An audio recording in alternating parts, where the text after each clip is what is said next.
여러분 안녕하십니까? 치유와 생존, 도통문화를 전하는 STV 동방 신선학교입니다. 어제는 태전 상생방송 메인 공개홀이자 증산도 교육문화회관에서 증산도 입도본 성례식이 성황리에 진행되었습니다. 전국 각지에서 참여한 수많은 동방신선학교의 구도자들이 영광된 입도 성례식을 올리며 안경전 종도사님이 전수해주는 설교와 비꽃 수행을 중심으로 조화신선 수행 세계를 함께 체험하는 뜻깊은 자리였습니다. 입도 성례를 올린 모든 분들 다시 한번 축하드립니다. 오늘의 성구 말씀으로 시작합니다.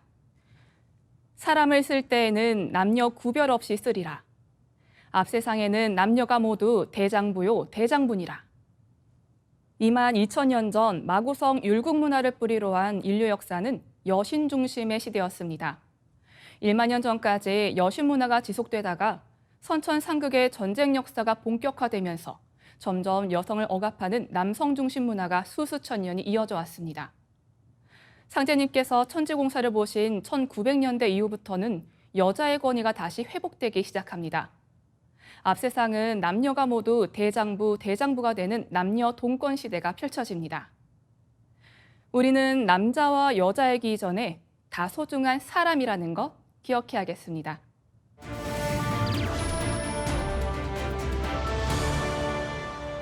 이어서 지구촌 개벽 소식입니다. 한미일이 18일 미국 캠프 데이비드 정상회의를 통해 협력 수준을 업그레이드하면서 북중러와의 대립구도는 더욱 선명해졌습니다. 한미일 정상은 북한의 불법적인 핵미사일 개발을 규탄하고 러시아의 우크라이나 침공을 비판한 데 이어 중국에 대해서도 한층 선명한 견제 목소리를 내었는데요. 삼국 정상은 공동성명에서 중국에 의한 남중국해에서의 불법적 해상 영유권 주장을 언급하며 규칙 기반 국제 질서를 저해하는 주체로 중국을 직접 지목하는 한편 중국이 내정이라 주장하는 대만 문제에 대해 양안 문제의 평화적 해결을 촉구한다고 밝혔습니다.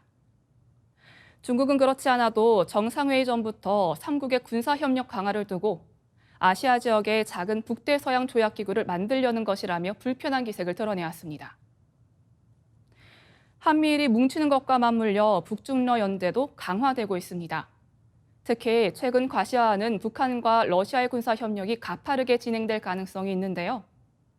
러시아 핵미사일 기술의 북한 이전 우려도 증폭될 것으로 보입니다. 다음 뉴스입니다. 중국군의 대만을 향한 위력 시위가 이어지고 있는 가운데 대만군이 유사시 중국 산샤댐을 타격할 수 있는 순항 미사일을 시험 발사했습니다. 17일 대만 언론들은 대만군이 전날 오전 4시 50분쯤 남부 핑둥주펑 기지에서 최대 사거리 1200km의 슝펑 22 미사일 개량형인 슝성 순항 미사일을 시험 발사 진행했다고 보도했습니다. 슝성 미사일은 천수입밴 총통 시절 개발에 착수됐고 마인주 총통 시절 양상 배치되기 시작한 최고 기밀로서 이번에 약 20여 년 만에 처음 발사 상황이 포착됐습니다. 이 미사일은 대만 공군사령부 예하 방공미사일지휘부 산하 5개 방공여단 가운데 하나인 791여단에 배치된 것으로 알려졌습니다. 대만 언론들은 특히 이 미사일이 유사시 상하이, 광저우 등 중국 대도시의 특정 목표뿐만 아니라 내륙인 후베이성에 있는 최대 규모의 댐인 산샤댐까지 공격할 수 있다고 강조했습니다. 산샤댐은 중국 동부와 서부를 관통하는 양쯔강 유역에 건설된 세계 최대 수력 발전댐으로 1994년 착공돼 2009년 완공됐으며 그 규모는 높이 185m, 길이 2335m, 너비 135m에 이릅니다. 최대 저수량은 393억 톤, 최고 수위는 175m로 산샤댐이 붕괴할 경우 중국 동부의 주요 경제 도시들이 소멸돼 세계 경제에 큰 영향을 끼칠 수 있다는 시뮬레이션도 나온 바 있습니다. 다음 뉴스입니다. 스파이크 단백질 돌연 변이 수가 많아 위험성이 더 높을 수 있는 신종 코로나19 변이가 나타나 각국 보건당국이 긴장하고 있습니다. 세계보건기구가 18일 감시 대상에 새로 올린 BA.2.86은 오미크론 변이종 BA.2의 하위 변이로 분류되고 있는데요. 피룰라라는 별칭이 붙은 BA.2.86의 특징은 스파이크 단백질의 돌연 변이 수가 오미크론 변이종 BA.2보다 30여 개나 많다는 겁니다. 스파이크 단백질은 코로나19 바이러스가 인체로 들어올 때 쓰는 무기로 변형이 많을수록 기존 면역 체계를 뚫을 가능성이 커지는데요. 미국 시애틀 프레드 허친슨 암센터의 바이러스 진화학자 제시 블룸은 오미크론이 처음 생겨났을 때와 비교할 정도로 큰 진화상 도약이라고 평가했습니다. 감염병 전문가들은 여러 대륙에서 동시다발적으로 피룰라가 발견되면서 긴장하고 있습니다. 현재까지 피룰라 감염이 보고된 나라는 총 4개국으로 13일 이스라엘에서 첫 환자가 확인됐고 덴마크와 미국, 영국에서 감염 사례가 나왔습니다. 피룰라가 어느 정도로 확산할지, 위중증 위험이 얼마나 클지는 현재로선 알 수 없습니다. 몇 주 후에나 명확히 알 수 있을 전망입니다. 이어지는 순서는 상생 라이프입니다.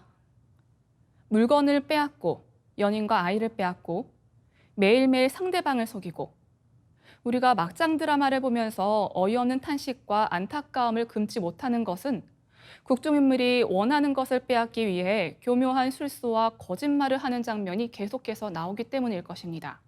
사실이 왜곡된다는 것, 진실이 가짜로 변한다는 것은 참을 수 없는 억울함과 분노를 느끼게 하죠. 인류가 살아온 지난날의 진짜 기록, 그 진실을 향한 목소리에 귀 기울여보는 시간입니다. 전동원 교육위원님과 함께하겠습니다.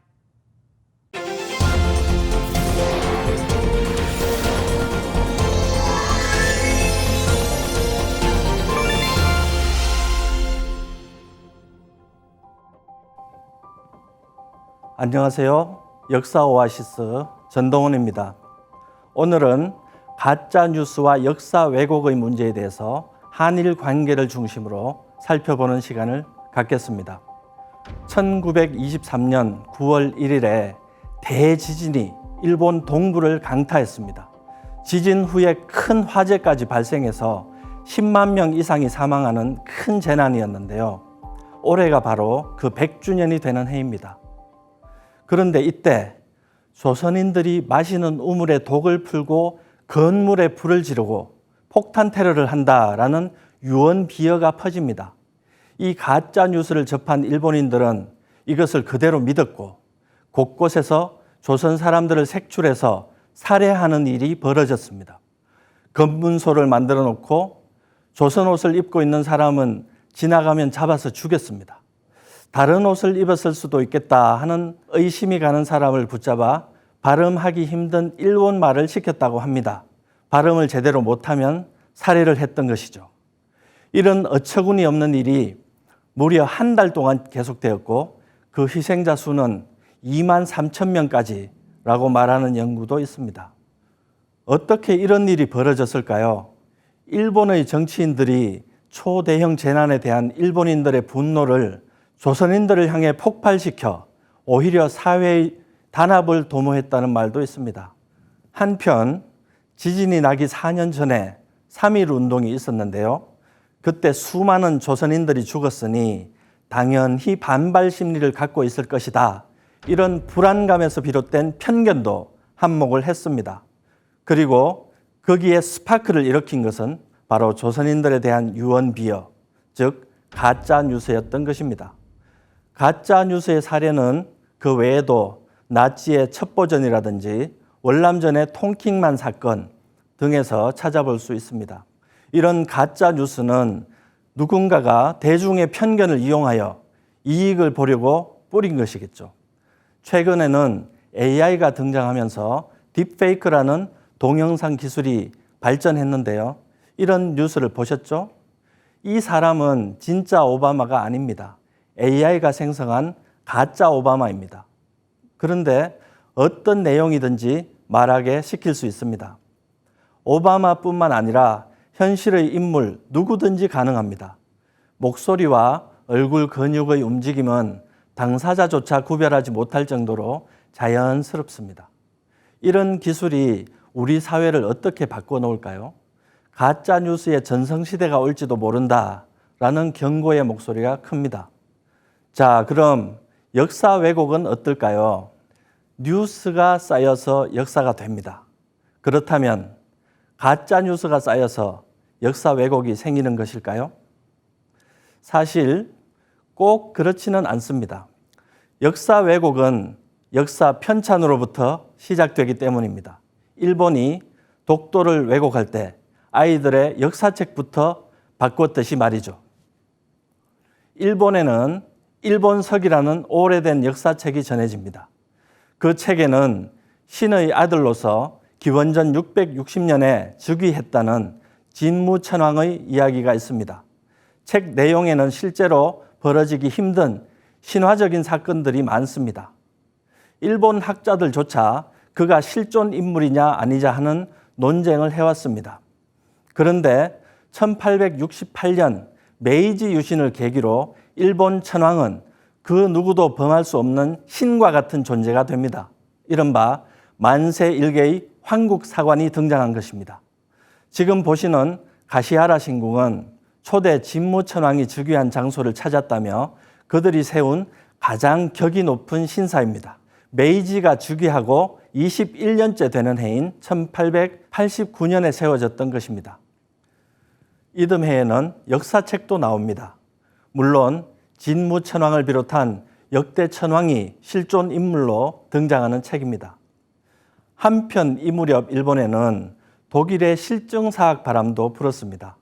랑케의 직속 제자인 루트비 리스라는 사람이 동경제국대학에서 강의를 하기도 했죠. 그 영향으로 일본은 서구식 역사학, 즉 근대적 역사서술을 시도하게 됩니다. 근대적 역사서술, 책을 쓸 때 한문이 아닌 구어체로 문장을 읽기 쉽게 쓴다는 점이 있고요. 기존의 편년체에서 탈피해서 고대, 중세, 근대, 시대 구분을 하여 일목요연하게 서술했다는 점에서 그때까지의 역사서와는 달랐습니다. 앞에 신찬 대일본 제국사 또한 이렇게 쓰여졌습니다. 그런데 근대적 역사서술에는 이것보다 더 중요한 문제가 있습니다. 바로 역사 사료의 선택에 대한 문제입니다. 자연과학적으로 해석이 가능한가? 논리적으로 말이 되느냐 하는 문제입니다. 또 하나는 증거가 있느냐 하는 문제입니다. 단군이 아사달에서 개국을 했다면 그 아사달이 어디고 유적이 발굴이 되었느냐라고 묻는 것이죠. 하지만 일본의 역사책에 이런 기준을 적용할 수는 없었습니다. 메이지 정권의 위세 아래 초대 천황이 신화의 인물에 불과하다는 말을 할 수는 없었기 때문입니다. 자, 이렇게 황국사관과 실증주의 사학에다가 또 하나의 변수가 더해집니다. 바로 일본 서기는 맞고 우리나라 역사서는 불완전하다는 편견입니다. 1880년 일본의 역사학자인 가와타 다케시는 조선에서 온 김홍집 등 수신사 일행을 만납니다. 가와타는 이 자리에서 일본 서기에 나오는 신공왕후의 조선 정벌 이야기를 꺼냅니다. 그러면서 삼국사기, 동국통감, 조선사략 이런 조선 역사책을 많이 봤는데 나는 그런 내용을 찾을 수 없었다라고 하면서 혹시 알고 있느냐 이렇게 묻습니다. 수신사 일행 중에 역사에 가장 발달한 한 사람이 그런 내용은 처음 듣는다라고 하면서 당나라가 고구려를 침략했을 때 역사 기록이 모두 불탔다는데 아마 그때 소실된 것이 아닌가라고 말했다는 겁니다. 이 대화의 내용을 보면 당시 일본에 유행하던 역사학자의 입장을 알 수 있습니다. 즉, 일본 서기 내용은 액면 그대로 받아들이고 조선의 역사책에서 교차 검증이 안 되는 것은 조선이 형편없어서이다라는 오만이 드러나는 대목입니다. 자, 그럼 이런 편견은 어떤 결과를 낳았을까요? 가와타가 조선의 수신사 일행을 만난 지 12년이 지난 1892년 그의 제자인 하야시 다이스케가 조선사라는 책을 내놓습니다. 이 책은 근대식으로 쓰진 최초의 조선 역사책이라고 불리지만 일본이 그동안 생각해오던 우월의식, 역사적 편견과 자의적 사료 선택이라는 삼박자를 통해 말 그대로 조선사를 난도질해버립니다. 조선의 역사 속에는 천황과 같이 조심해서 다루어야 할 대상이 없었기 때문이죠. 이 책은 차마 입에 담기조차 싫은 내용들로 가득 차 있습니다. 그는 우리나라의 뿌리 역사를 완전히 제거해버리고 역사의 출발은 식민지였고 그동안 비굴한 과정만을 거쳐 오늘에 이르렀다 라는 내용의 최악의 한국사를 내놓은 것입니다. 이 책을 본 한국인 현채는 1906년 동국사략이라는 책을 써서 단군 관련 내용도 삽입하고 왜곡을 최대한 바로잡아 보려고 했지만 그 책은 1909년에 일제에 의해 발간 금지 조치가 내려집니다. 그 후에 하야시의 조선사는 세계에 한국을 소개하는 알기 쉬운 역사서로 확산이 되었습니다. 그리고 조선사 편수회가 1938년 같은 제목으로 조선사 37권을 편찬했습니다. 그 내용이 더욱 보강되었으면 말할 필요조차 없겠죠. 그래서 이 책을 최근 한국어로 번역한 단국대 편무진 교수는 식민사학의 원점이라고 표현했습니다. 저는 이 사건이 중독, 일독, 양독이 총집결된 역사 왜곡의 결정판이 아닌가 생각해 봅니다. 자, 그렇다면 가짜 뉴스와 역사 왜곡 중에 어떤 것이 더 위험할까요? 21세기에 들어와서는 여러 가지 SNS 플랫폼이 생겨서 누구든지 최근 뉴스에 대해 다른 의견을 제시하고 사회적 호응을 이끌어낼 수도 있습니다.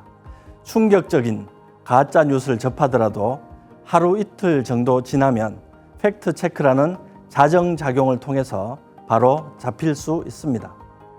그러나 역사 왜곡의 문제는 전혀 다릅니다. 일본은 초중고 교과서에 독도가 자국 영토인데 한국이 불법 점령하고 있다라고 계속 가르치고 있습니다. 몇 년이 지나면 일본 인구의 90% 이상이 독도를 자기네 땅이라고 생각할지도 모릅니다. 중국은 고구려가 원래 중국의 지방 정권이라고 떠들고 있습니다. 그것이 북한과 만주에 대한 영유권을 주장하기 위한 사전 포석이라는 것 정도는 삼척동자도 다 알 것입니다. 이런 거대한 인식 차이, 이 무시무시한 전위차가 언제 커다란 불꽃을 일으키며 폭발할지 아무도 알 수 없습니다. 가짜 뉴스는 진짜 뉴스가 도착하기 전에 잠깐 사람들을 속이는 것에 불과합니다. 민도가 낮은 나라일수록 가짜 뉴스에 잘 속습니다. 저는 성숙한 우리나라 대한민국 국민들은 더 이상 가짜 뉴스에 휘둘리지는 않을 것이라고 생각합니다. 하지만 역사 왜곡은 진실의 가치를 힘으로 바꾸는 것입니다. 그것은 편견에 사로잡혀 악의를 갖고 저지르는 고도의 정신활동입니다. 많은 자금도 투여되고 오랜 시간도 소요되지만 일본과 중국은 그것을 하고 있습니다. 오직 용감하고 지혜로운 사람들만이 역사 왜곡을 바로잡을 수 있습니다. 우리 스스로 중화사관, 식민사관의 색안경을 벗어 던지고 찬란했던 본래의 역사를 마주해야 할 때입니다. 우리 모두 왜곡된 대한민국의 역사를 바로잡고 이 시대의 진정한 선구자가 되어보지 않겠습니까? 감사합니다. 역사 문화를 복원한다는 것은 한국인의 정신문화 원형을 되찾는 일입니다. 올바른 역사를 나부터 바로 인식해 나가야겠습니다. 2부 순서 이어집니다. 무병장수 신선의 몸을 만드는 문화원전, 최초의 경전, 천부경을 어린이 합창단의 노래로 듣고 오겠습니다.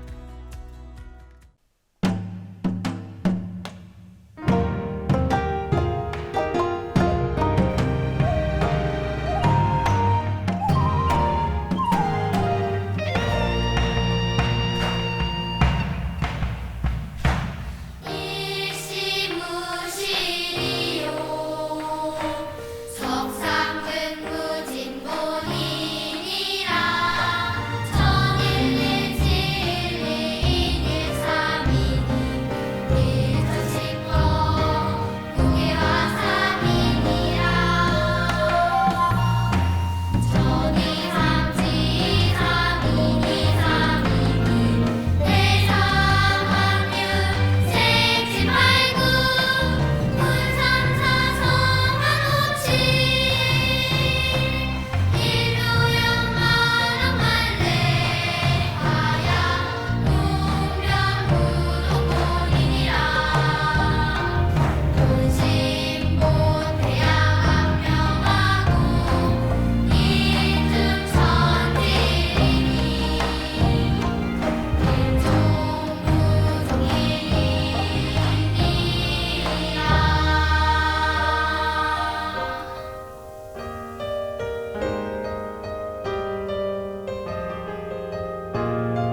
빛과 소리, 그리고 꽃의 영상문화를 즐기는 축제의 장이자 문화교육 장터인 동방신선학교 K 힐링 메디테이션 오브 라이트 네, 반갑습니다. 김영현입니다.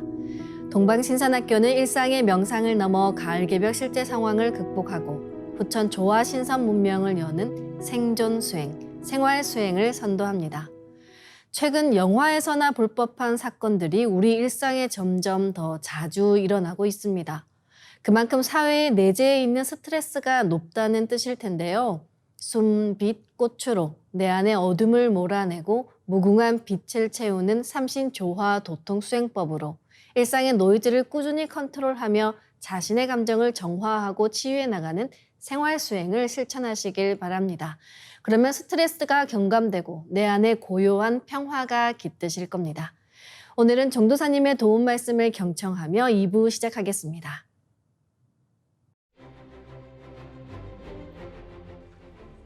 우선 좀 더 간단하게 이 선려화 문화에 대해서, 본래는 그 선려화의 호칭이 할머니께서 선정화다, 신선선자, 정할정자, 결정을 한다고 하는, 이제 신선이 되었다, 너를 신선으로 인정해 준다고 하는, 인정한다, 결정한다는 정자예요. 선정화인데, 선정화 유래는 이 대우주의 조화의 근원 세계, 그러니까 이 무형의 빛의 근원 조물주이신 태어령님 세계를 가보면은, 선정화는 바로 내 마음, 내 생명의 정수다, 나의 조화의 정수다, 이걸 이 꽃으로 이렇게 드러내 주신 거예요. 그래서 본래 호칭은 본체 언어를 써서 무국선정화다 그러는데, 무국선정화. 그러면 이 문화는 고구려 때 벽화를 보면은, 불교가 들어오기 이전에 연꽃이 있어요. 고구려 벽화를 보면은 좀 신비롭죠. 그러면 저 기술자들이 돈왕에 가서, 중국 장안 그 옆에 돈왕에 가서, 돈왕 석굴이 있거든. 얼마나 장대합니까? 저 중심 앞에서 이제 사진을 찍었던 건데, 답사할 때 저게 당태종 그 아들이 그 자기 아버지 작은 아내를 같이 살아서 그 여자 황제가 됐잖아. 그 사람 미륵부를 지은 탑인데, 저기에 가보면 돈왕 석굴 그 실마다 선정화로 꽉 찬 거예요. 사실이 고구려의 그 영향을 받은 건데, 그래서 보통은 8잎으로도 얘기하고 이중으로 해서 18이파리거든요. 팔은 팔양이라고 그래서. 그러면 이게 이제 우주의 빛꽃인데, 조화 신선꽃인데, 신선이 되면은 저 할머니가 그 밑사람에게 천상에 내려오셔가지고 그 저 선정화를 내려주신 거예요. 이제 그런 일화가 있는데요. 선정화는 예를 들면은 너무도 이제 이것이 우리 역사 문화에서는 일반화돼가지고 생활화돼서, 예를 들어서 환단고기에 당군세기 16세 당군 위나 당군 때 이렇게 보면은 거기에 이 신선꽃에 대한 이름이 나온다고. 환화라고 하는 이름도 나와요. 발그로 한자에다가. 우리나라의 그 나라꽃이 뭐냐면은 본래는 이 신선꽃이야. 이 선정화. 그걸 환화라고 그래. 광명의 꽃이다. 신라 때는 여자 화랑을 원화라고 그랬어. 원화. 근원이 되는 꽃이다. 또는 화랑이라고 그랬어. 아니, 나라 위태로 나가서 전쟁도 하는데 일종의 우리 동방 기사단인데 어떻게 거기다 가장 여성적인 꽃자자를 쓰냔 말이야. 화랑이라고. 또 천지화랑, 천지에서 전해주는 꽃이다 해서 천지화, 천지화랑이라는 말도 있고. 그래서 우리가 우리 문화를 제대로 알려면 우리 한류 문화 원형이라는 게 뭐냐면은, 상제님이 그 도전에서 가장 아주 상징적으로 그 인간이 정말로 이 세상 인간으로 와서 자기의 존재의 모든 걸 성취하는 게 뭐냐면은 바로 이 말씀이야. 꽃 중에 방황꽃이 제일이니라. 인간꽃이 제일이니라. 꽃 중에는 인간꽃이 제일이다 이거야. 이 말씀을 누가 알겠어요? 이거는 10번 100번 죽었다 깨나도 모르는 거예요. 이게 이 대우주의 바로 무형의 빛이 근원에 계신 그 조물주, 그 태어령님의 그 무궁한 조화세계 저 깊은 곳에 가면은, 그러니까 입구에 있는 꽃이 선정화고, 더 중심에 들어가면 그게 무국선정화고, 무국선정화 밑에 가서 내가 이렇게 그 기도를 하면은 거기서 빛이 쭉 내려와 가지고 빛꽃이 이렇게 나를 둘러싸요. 그러면 그 속에서 나를 충전하는 거야. 무국선정화로. 그 꽃은 본체 무국선정화라고 그래. 우리 2차 수행 마지막 특별 코스 8단계 할 때 이제 그걸 하는데 직접. 그래서 이 선정화가 무국선정화도 있고 단계별로 도통 신선을 들어가면서 지금 내 몸에는 황금 무국선정화로 이렇게 다 바뀌었어요. 여기 이렇게 명단에 3개의 꽃이 펴 있거든. 하단에 딱 황금 선정화가 펴가지고 뚝 떨어질 때 보면 아주 기분이 좋거든. 그렇게 해서 우리가 이 선정화를 우리가 이제 받아가지고 오늘 지금 받았잖아요. 이걸 받아서 이걸 열심히 심어야 돼. 자, 심는 것을 분화라고 그래. 나눌 분자에 화할 화자. 그러니까 이 꽃은 어머니 꽃 모체로 그대로 있어요. 본체 꽃으로. 이거를 생각으로 심는 거야. 어떻게 심어? 생각으로 이마 여기 1월 각에다가 왼쪽에다가 원형 하나 통으로 한번 심어봐요. 이렇게 딱 생각으로 이렇게 처음에는 잘 안 되면은 이렇게 머리를 흔들던지 해가지고 하나를 탁 심어. 줄기가 들어가는 거야. 줄기 15cm니까 깊이 들어가죠. 시원하게 탁 꽂고 오른쪽에다 한번 꽂아봐요. 탁 꽂고 자 뒤통수에다도 어떻게 뒤통수 꽂 생각으로 하면 돼. 생각으로 그냥 갖다가 탁 꽂는다. 탁 하나 꽂았죠. 머리 저 위에다가 두정부에다가 중심에다가 탁 꽂았어. 그다음에 양볼에 광대뼈 있는 데다가도 요게 좀 얼굴이 작으면은 생각으로 반으로 생각하면 순간 되는 거야. 왜냐하면 사람의 마음이 원래 조물주의 마음, 그 여의주 자체이기 때문에 생각으로 여기다가 왼쪽 한번 심어봐요. 탁 심었어. 꽃 반 크기로 탁 심어. 통으로 심어도 좋아. 그리고 옆에 측두골 여기다가 귀 위쪽 여기다가 하나 탁 심고. 그다음에 뒤통수에 아파. 그러면 여기에다 꽃을 여러 개 심어도 돼. 작은 거. 이것은 밖에서 심은 거고 이제 조금 며칠 연습하면은 안에다 심는 거야. 뇌 안에. 자, 안에서 위로 심어봐요. 자, 생각으로. 자, 머릿속으로 들어가서 저걸 보면서 하나를 탁 심어. 측두골에다 안에서 옆으로 왼쪽으로 뒤통수에 탁 심어. 뭐 이렇게 해서 꽃을 크게 심고 나는 목이 안 좋다 하면 자, 목에 여기다 한번 심어봐요. 자, 딱 하나 꽂고 폐 양쪽에다 큰 꽃을 하나 심고 탁 심고 이것도 탁 심고 간이 좌엽 우엽으로 돼 있거든. 우엽이 크니까 오른쪽 갈비뼈 아래 저 갈비뼈 끝에 그 안까지 이 간엽이 뻗쳐 있단 말이야. 자, 안에다가 밖에서 자 탁 하나 심어. 그다음에 그 안에 쓸개가 있으니까 아래에서 위로 심는 거야. 생각으로 탁 하나 심었어. 자, 위는 통으로 위에다가 밖에서 탁 하나 심었어. 왼쪽에 췌장이 이렇게 돼 있거든. 자, 위 왼쪽에 바로 거기다가 그 작으니까 너무도 중요하잖아. 췌장암은 뭐 참 제대로 걸리면은 정말로 그 살아가는데 힘들단 말이야. 그러니까 거기다는 한 4분의 1 꽃 정도, 5분의 1 생각으로 중앙에다가 하나 딱 꽂고 위에다 하나 딱 꽂고 아래다 딱 꽂고 그리고 이제 해부학 영상 같은 걸 이렇게 보고 안에다가 아주 착착착착착 나중에 이제 그렇게 심으세요. 자, 심장에 안 심었네. 여기 심장은 이렇게 여기 중심 선에 중앙에다가 꽃을 통으로 하나 딱 심어. 그럼 저렇게 분화돼 가는 거야. 수백만 송이로. 자, 그다음에 안에 있는 뒤에 신장 홍팥을 안에서 홍팥은 콩하고 파처럼 생겼다고 그러는데 양쪽 여기 등에다가 이렇게 생각을 해서 거기다가 한 4분의 1, 5분의 1 정도 오른쪽에다 하나 탁 위에다 작은 거 하나 더 작은 거 좀 찍고 왼쪽에 똑같이 오른쪽에 왼쪽으로 이렇게 그리고 콩팥도 이렇게 열어놓고 그 머리 위쪽에다도 작은 거 심고 아래에서도 심고 뒤쪽에서도 심고 그렇게 콩팥은 워낙 중요하니까 이것은 자 그렇게 하고서 이제 소장, 대장 지금 디귿자로 생긴지 그 대장 거기다가 안에 우선 소장 거기다가 큰 꽃 하나를 탁 심고 그 대장 주변에 거기다 작은 꽃 뭐 3분의 1, 4분의 1도 좋아요. 그 대장이 이렇게 쭉 가는 거 있죠.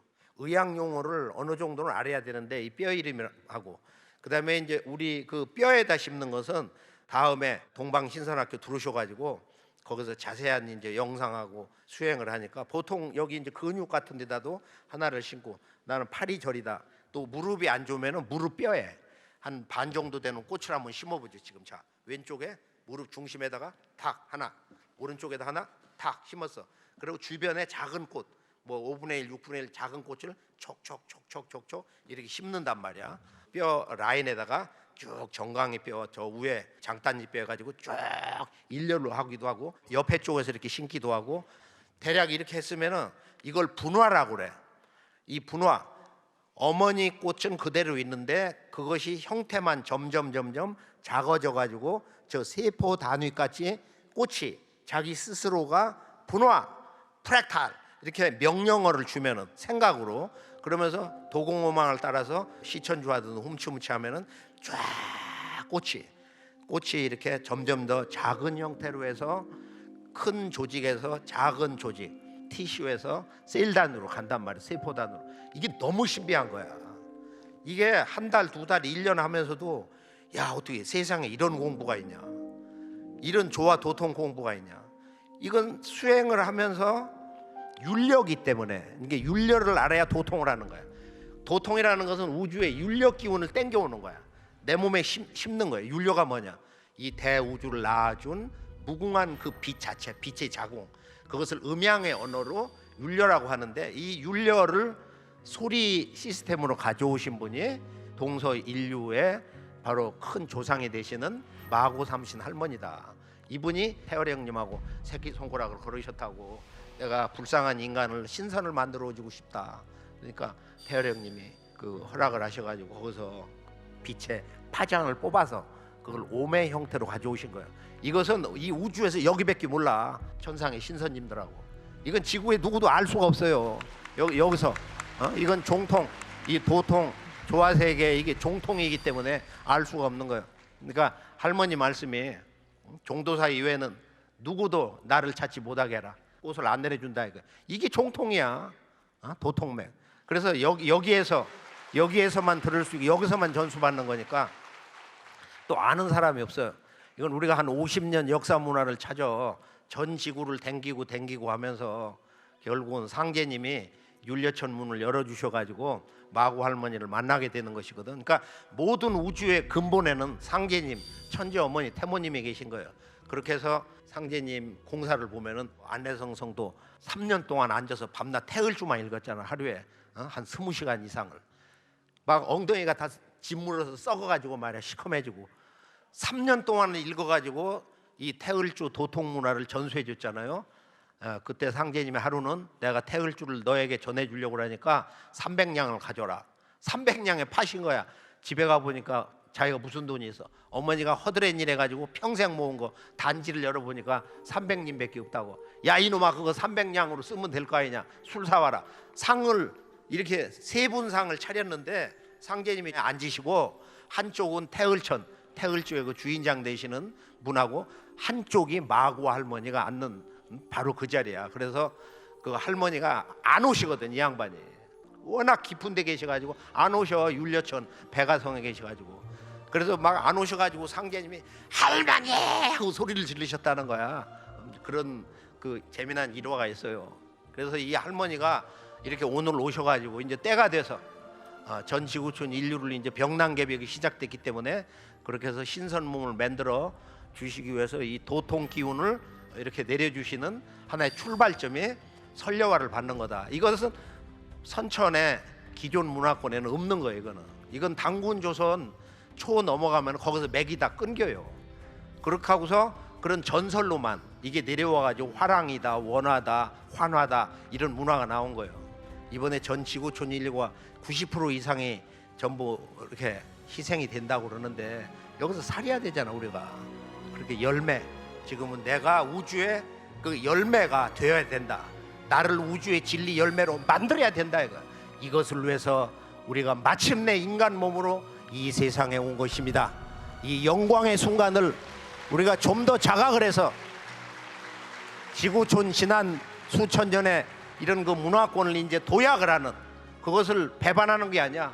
불교 믿다가 이걸 한다고 그래서 모든 성자님들이 한 분이 오시니까 그 법을 따라서 모든 것을 이루라 이런 말씀이. 그러니까 과거 성자님에게 그런 감사한 마음을 갖고 인류에게 감사한 생각을 우리가 늘 잊지 않고 또 우리와 더불어서 오늘 이 자리에 있을 수 있도록 우리가 많은 어려움이 있었잖아. 많은 우리 도생님과 주변 사람들의 그런 눈물과 보살핌 속에서 오늘 우리가 다 함께 여기까지 왔습니다. 자, 오늘 말씀 여기서 마무리를 하고 자, 모든 것을 마치겠습니다. 감사합니다.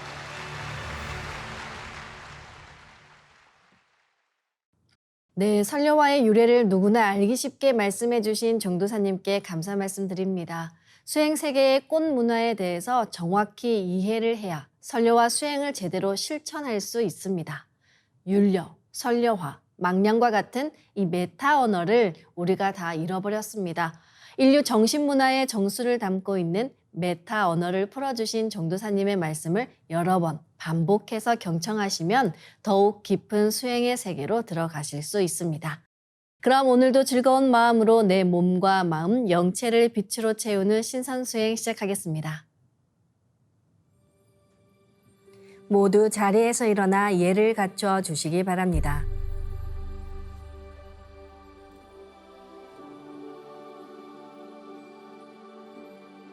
신단 앞으로 나와 청수를 열고 자리로 돌아와 주시기 바랍니다.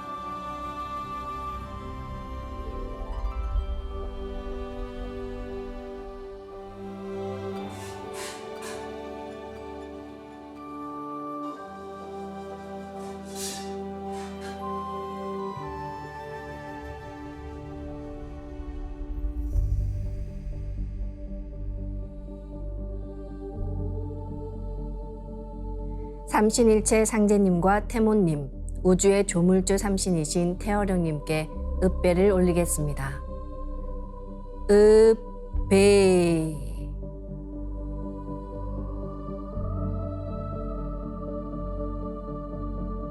바로 자리에 단정히 앉아주시기 바랍니다.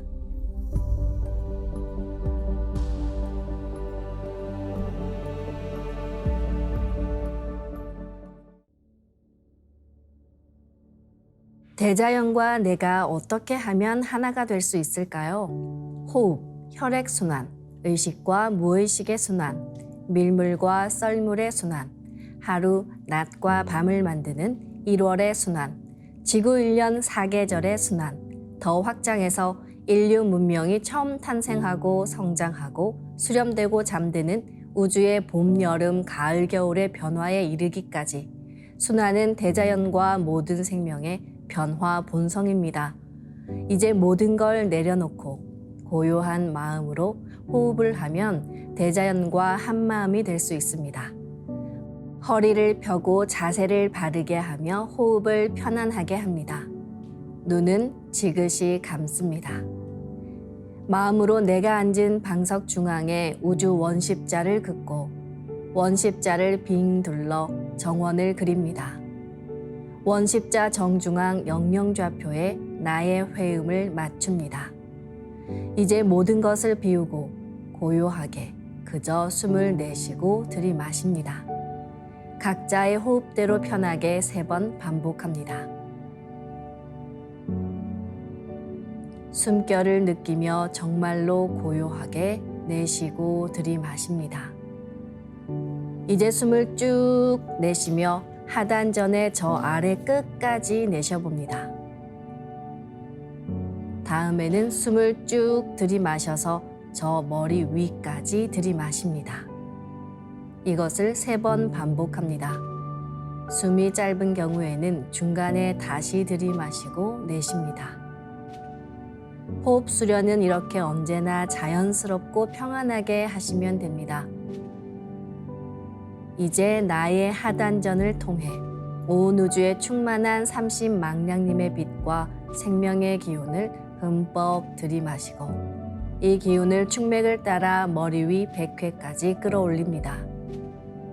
숨을 내쉴 때는 100회에서 회음까지 충맥을 따라 기운을 쭉 내리며 동시에 스트레스와 피로, 우울, 불안, 불평과 불만, 분노, 차별 등 모든 어둠을 몸 밖으로 내보낸다고 생각합니다. 삼신 조화의 빛을 힘껏 끌어당겨 온몸에 가득 채운다는 생각을 하며 5분간 호흡해 보겠습니다.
온 우주를 움직이게 하는 순수 생명 에너지가 율려입니다.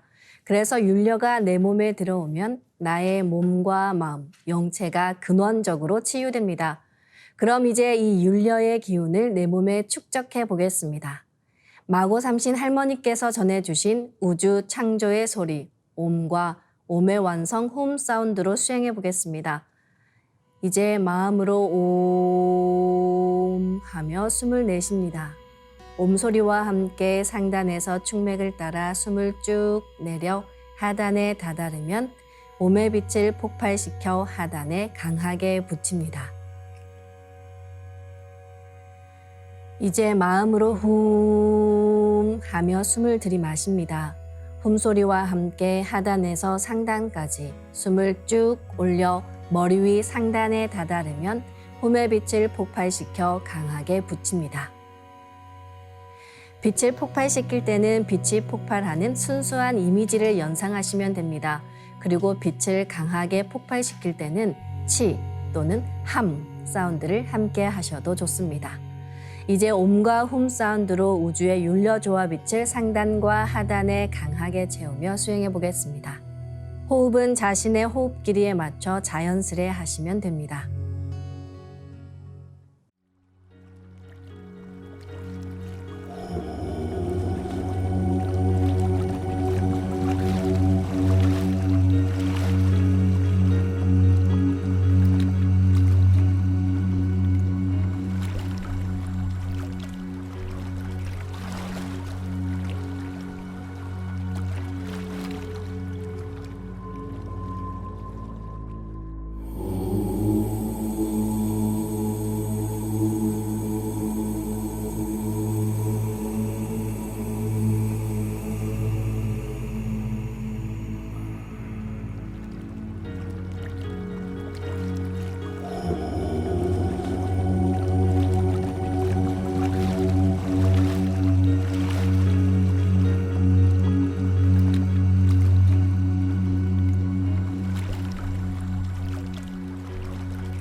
이제부터는 지금까지의 수행법과는 완전히 다른 조화법, 빛의 유전자 수행을 하겠습니다.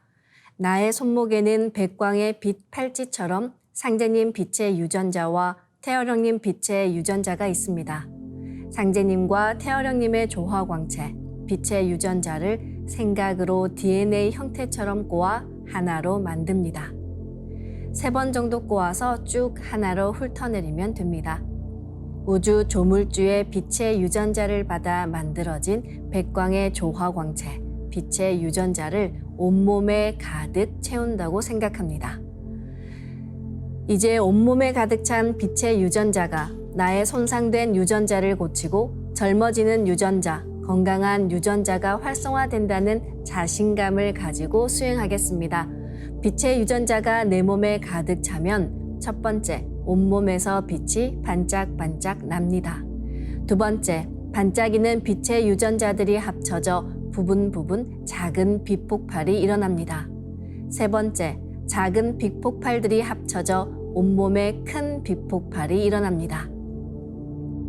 상제님과 태어령님 두 분의 빛의 유전자가 반짝반짝 빛 폭발을 할 때 무궁한 율려 조화를 일으킵니다. 빛이 반짝이면 반짝일수록 빛 폭발이 크면 클수록 빛의 유전자가 활성화됩니다. 이제 빛 폭발을 강하게 시키며 도공 수행을 하겠습니다. 기천주 조하정 영세불망만사지 지기금지 원의대강 시천주 조하정 영세불망만사지 지기금지 원의대강 시천주 조하정 영세불망만사지 지기금지 원의대강 시천주 조하정 영세불망만사지 지기금지 원의대강 시천주 조하정 영세불망만사지 지기금지 원의대강 시천주 조하정 영세불망만사지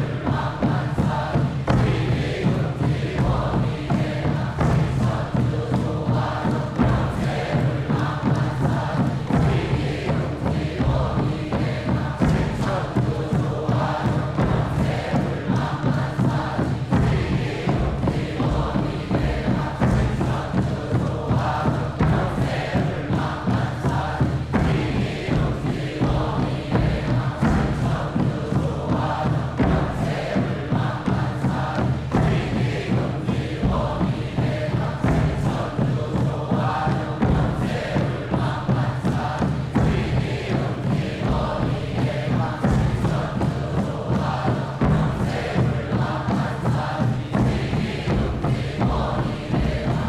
천주 조하정 영세불망만사지 지기금지 원의대강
지기금지 원의대강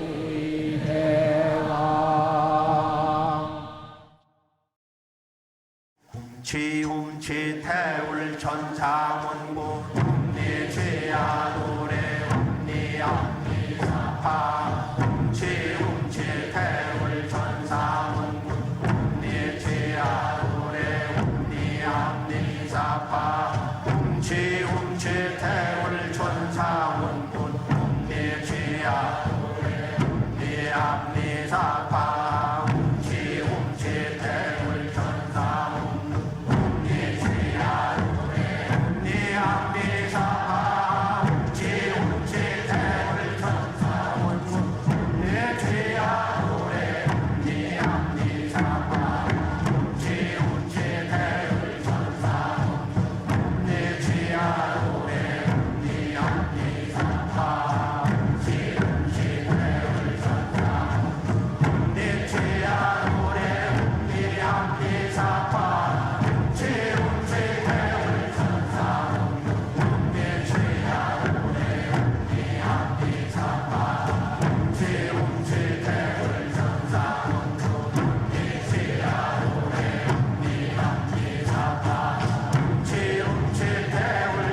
내 몸의 기회 통로, 도로망을 뚫는 정화 수행을 해보겠습니다.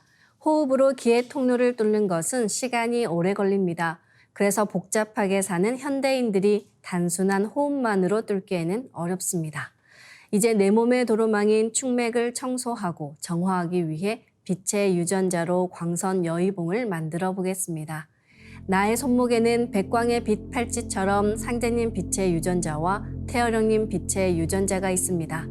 아까처럼 상제님과 태어령님의 조화광채, 빛의 유전자를 생각으로 DNA 형태처럼 꼬아 하나로 만듭니다.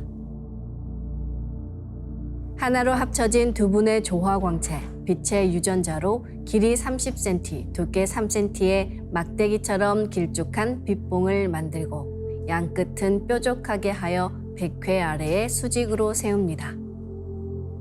지금부터 축맥을 따라 생각으로 광선 여의봉을 백회에서 회음까지 이동시키면서 뚫겠습니다. 막혀 있다고 느껴지는 부분은 반복해서 광선 여의봉을 밀어 올리거나 내리고 또는 광선 여의봉을 좀 더 크게 만들어서 뚫겠습니다. 시천주 조화정 영세 불망만사지 지기금지 원의대강 시천주 조화정 영세 불망만사지 지기금지 원의대강 시천주 조화정 영세 불망만사지 지기금지 원의대강 시천주 조화정 영세 불망만사지 지기금지 원의대강 시천주 조화정 영세 불망만사지 지기금지 원의대강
다음은 광선여의봉으로 임동맥을 뚫겠습니다.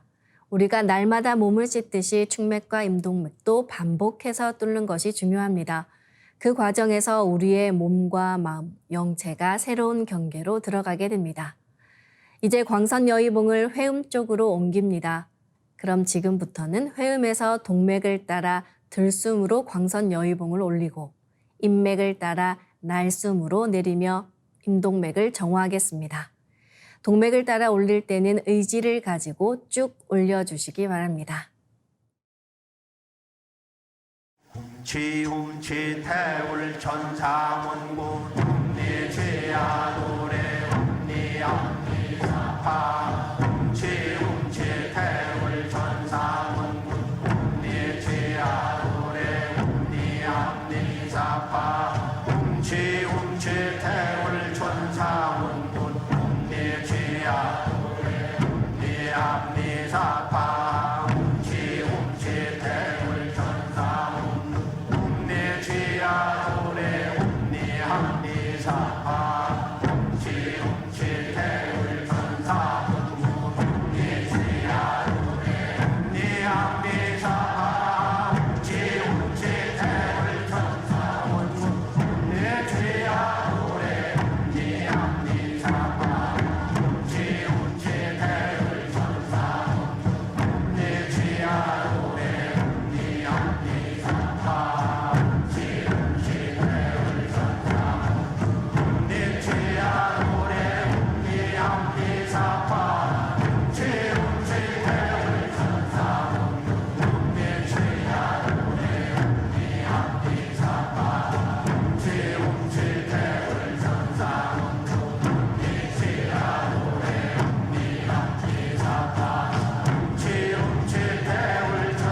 천사문구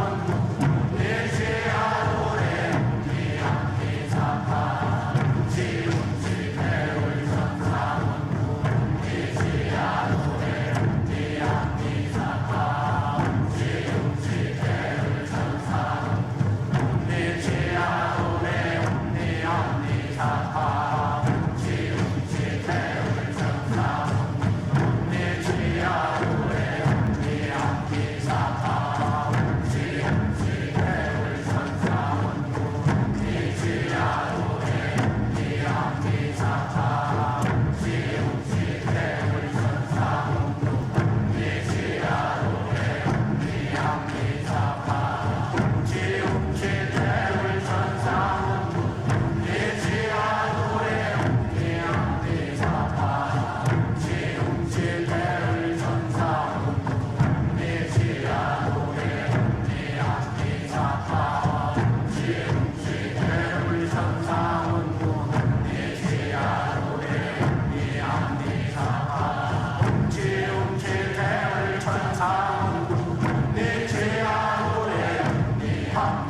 훔리암리사파 훔치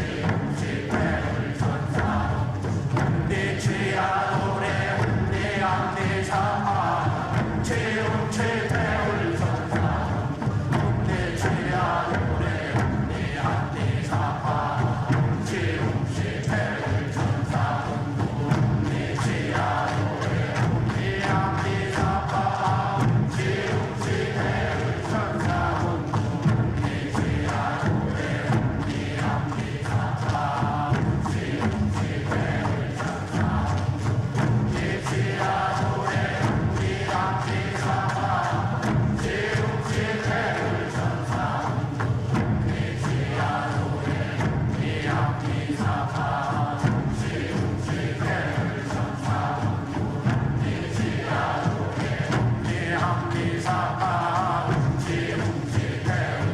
천사문구 훔리지야 노래 훔리암리사파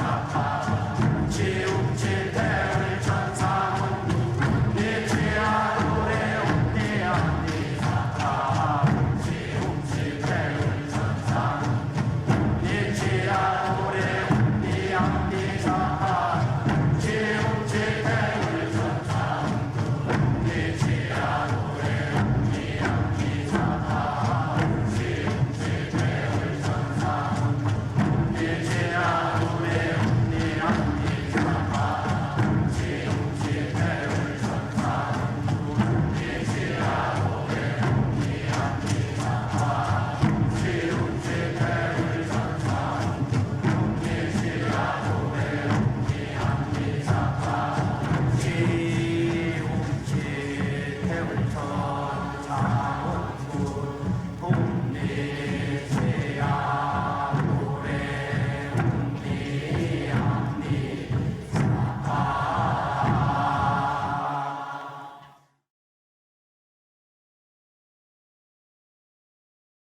다음은 도공 주문 소리에 맞춰 하단의 빛의 정단을 만드는 수행을 하겠습니다.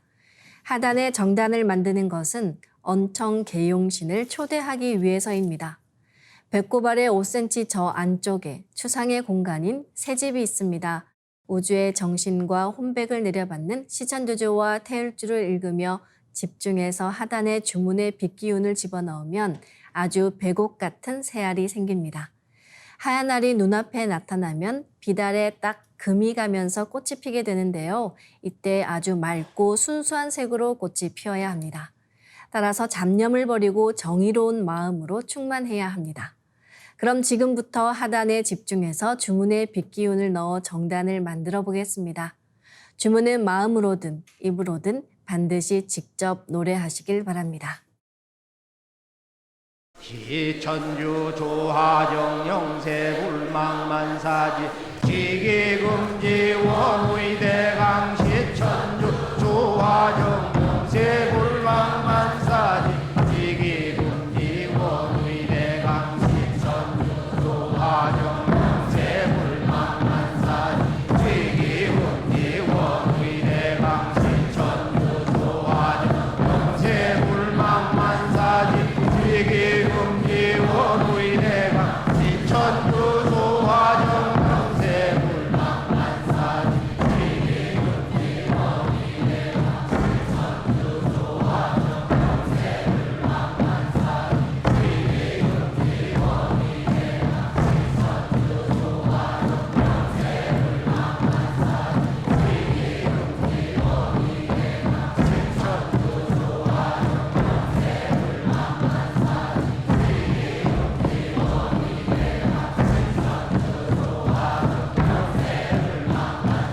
지기금지 원의대강 시천주 조화정 영세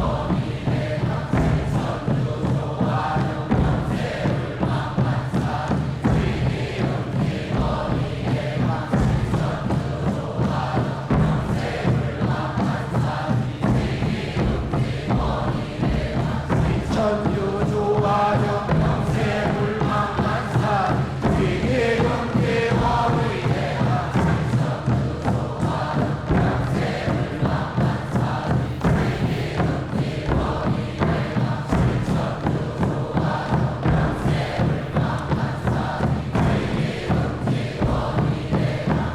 시천주 조화정 영세 불망만사지 지기금지 원의대강 지기금지 원의대강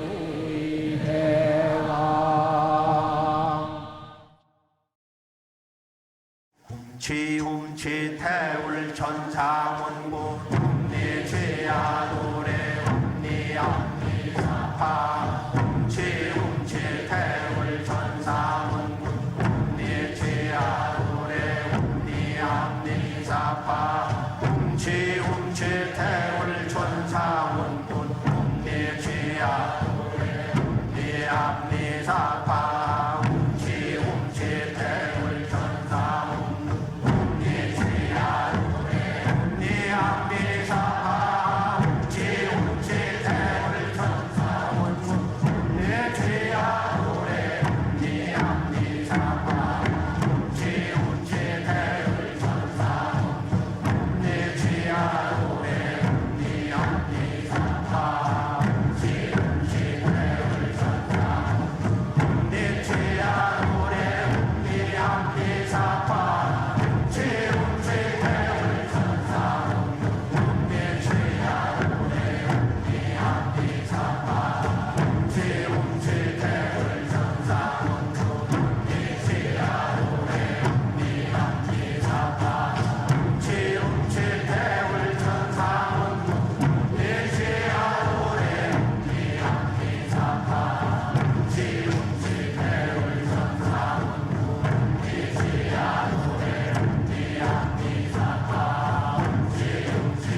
하루에 최소 1시간, 기본 3시간 이상 꾸준히 21일 동안 수행을 잘 하시면 정단을 만들어 태어령님 세계의 망량인 언청계용신을 초대할 수 있습니다. 용과 봉이 합체된 망량인 언청계용신은 우리의 유전자를 치유하고 교정해 주시는 진정한 치유의 성령님입니다.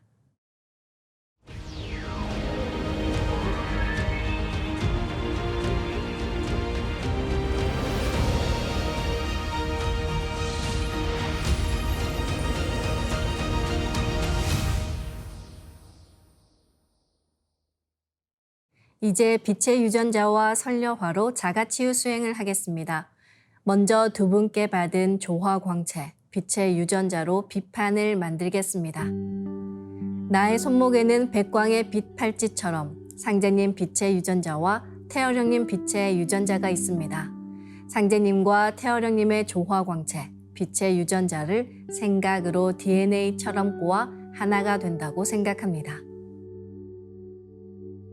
이제 하나로 합쳐진 두 분의 조화광채, 빛의 유전자로 가로 세로 30cm에 두께 3cm 정사각형 빛판을 만들어 보겠습니다. 가로를 1cm 단위로 자르고 두께도 1cm 단위로 잘라 90개의 비침을 만듭니다. 아픈 곳이 있으시다면 그곳에 먼저 비침을 꽂고 수행하시길 바랍니다. 비침은 한 개씩 넣어도 되고 여러 개를 한 번에 꽂아도 좋습니다. 네, 오늘은 심장의 판막에 집중해서 비침을 꽂아 보겠습니다. 심장에는 4개의 판막이 있습니다. 각 판막에 비침 20개씩 생각으로 한 번에 꽂아 넣습니다.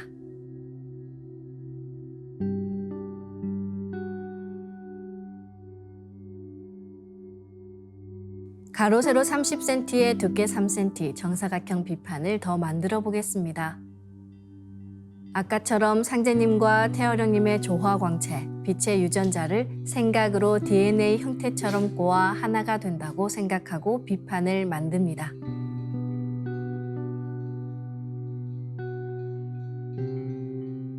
이 비판으로 심장 전체를 감싸겠습니다.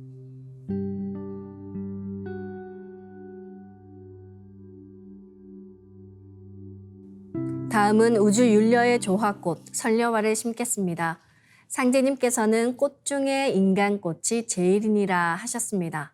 마고 삼신 할머니와 공이 소희 성모님이 내려주신 설려화로 내 몸을 빛꽃으로 완전 채워서 진정한 빛의 인간으로 거듭나라는 말씀입니다.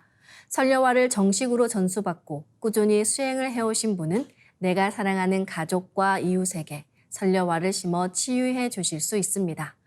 그러나 설려화를 전수받고 수행을 하지 않으시면 꽃이 서서히 사라집니다.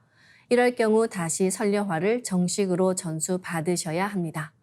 설려화를 전수받고 싶으신 분들은 동방신선학교 멤버십에 가입하시거나 매월 전국에서 열리는 찾아가는 동방신선학교 또는 설려화 전수 행사에 참여하시길 바랍니다. 일정은 가까운 동방신선학교 수행센터인 증산도 도장에 문의하시길 바랍니다. 그럼 설려화 치유 수행을 시작하겠습니다. 설려화 반짝반짝 빛폭발 수행법의 3대 공식은 첫 번째, 내 몸에 꽃을 심습니다. 두 번째, 꽃이 분화돼 퍼지면서 반짝반짝 빛을 냅니다. 세 번째, 윤려 빛꽃의 에너지가 서로 뭉쳐지며 빛폭발이 일어납니다. 심는다, 반짝반짝한다. 빛폭발이 일어난다는 3대 공식을 기억하며 이제 생각으로 내 머리 상단에 모셔진 본체 설려화와 똑같은 설려화를 원하는 개수만큼 분화해 만듭니다. 설려화의 크기는 내 생각대로 조절할 수 있으며 설려화 줄기를 꽂으실 때는 힘차게 톡 꽂아 넣습니다. 꽃을 심을 때는 인체의 세부 모습과 장기의 모습을 참고해 크게 심고 정밀하게 심어 나가는 것이 좋습니다. 그래서 처음 하시는 분들은 정확하게 심을 수 있도록 천천히 하나하나 심어 나가시길 바랍니다.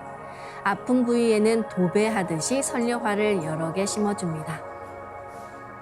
네, 오늘은 비침을 꽂은 심장의 설려화를 여러 개 분화해서 심어보겠습니다.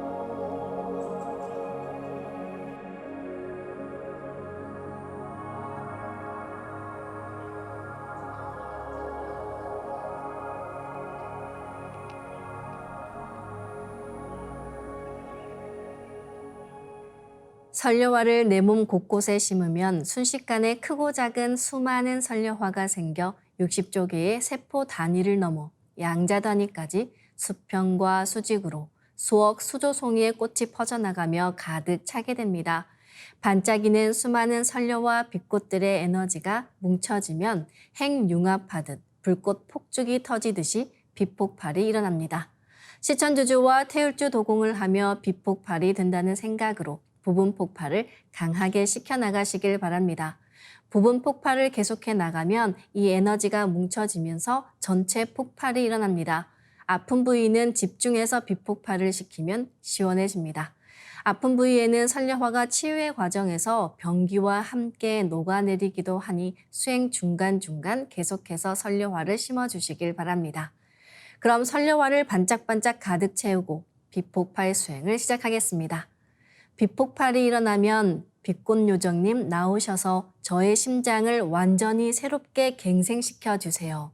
저의 모든 혈관을 맑혀주세요 라고 꽃 요정님들께 기도하며 수행하셔도 좋습니다. 반드시 낫는다는 강력한 확신을 갖고 수행하시길 바랍니다.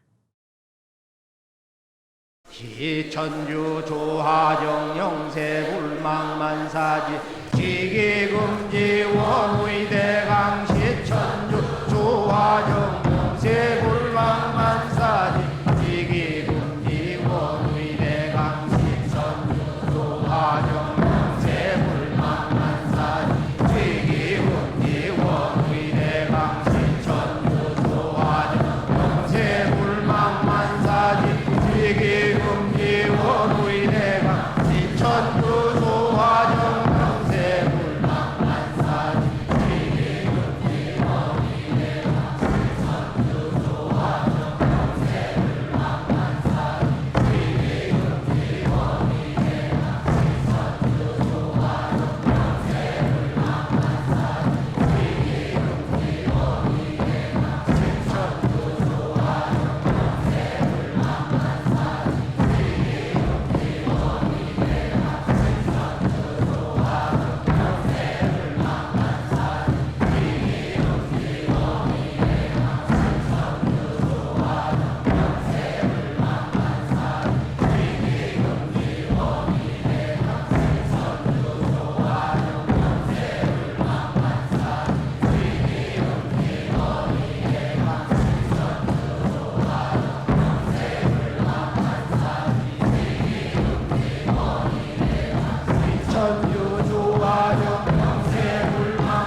시천주 조화정 영세 불망만사 지기금지 원의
지기금지 원의 대왕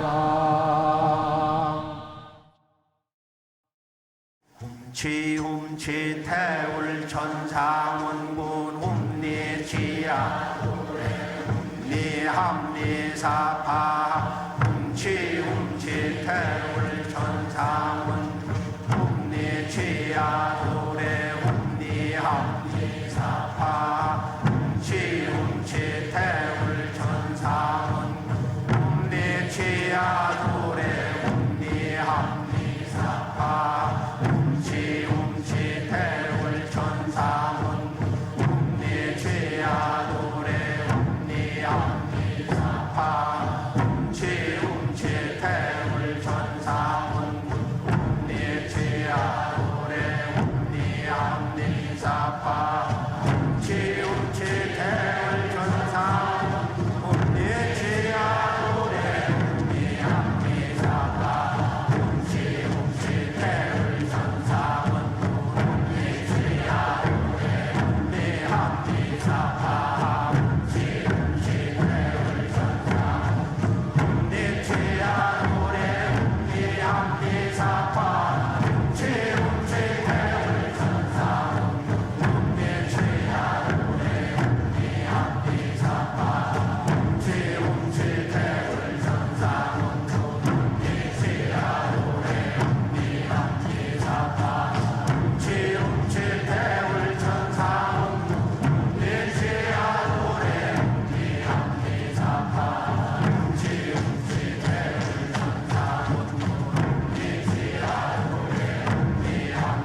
웅치웅치 태울 천사문문 내 지하도래 웅리 암리사파 웅치웅치 태울 천사문문 내 지하도래 웅리 암리사파 웅치웅치 태울 천사문문 내 지하도래 웅리 암리사파 웅치웅치 태울 천사문문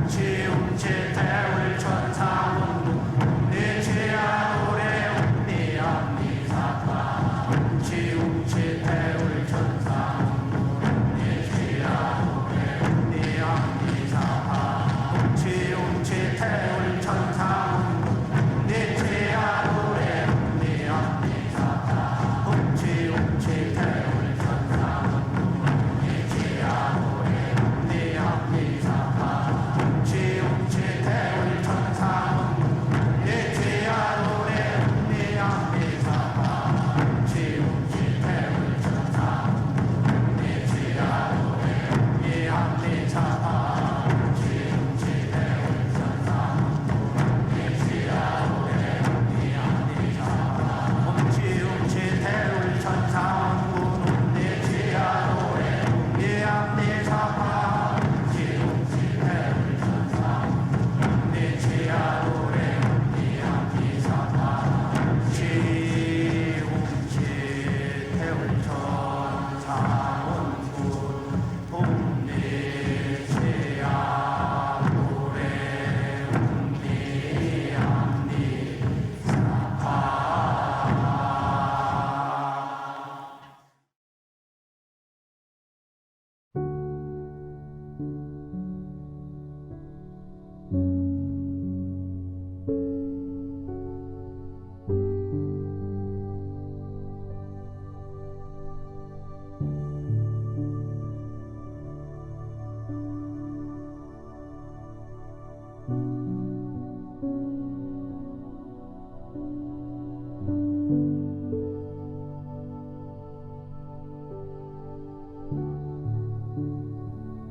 설료와 비폭발 수행은 최소 30분 이상 하시길 바라며 병증이 심한 분은 더 길게 수행하실수록 좋습니다. 간절히 기도하며 수행하시면 그 기도에 대한 감흥으로 선녀와의 자가치유력도 훨씬 높아집니다. 이로써 오늘 수행을 마치겠습니다. 모두 자리에서 일어나 예를 갖추어 주시기 바랍니다.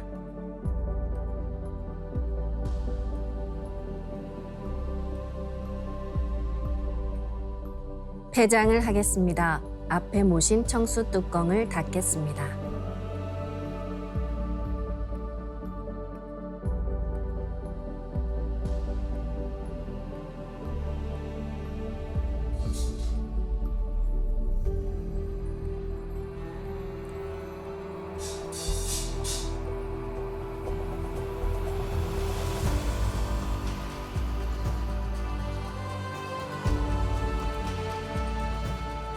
읍배를 올리겠습니다. 읍배.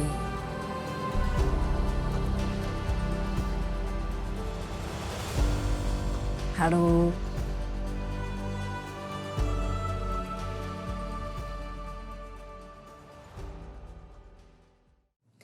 상제님께서는 선천에는 수명 복록이라 하여 수명을 앞세우고 복록을 뒤로 하였으나 복록이 없이 수명만 있으면 산 송장이나 마찬가지라고 하셨습니다.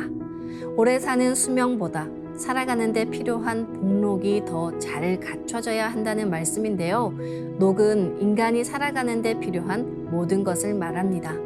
후천에는 선천 5만 년 동안 누적된 원한의 모든 불기운을 제거하고 복록을 새롭게 꾸며 진정한 지상 성경이 이루어집니다. 동방신선학교에서 증산도 진리를 함께 공부하시며 모두가 복록을 누리는 상생의 새 세상을 만드는 기초 동력이 되시길 기원합니다. 그럼 다음 시간에 뵙겠습니다. 감사합니다.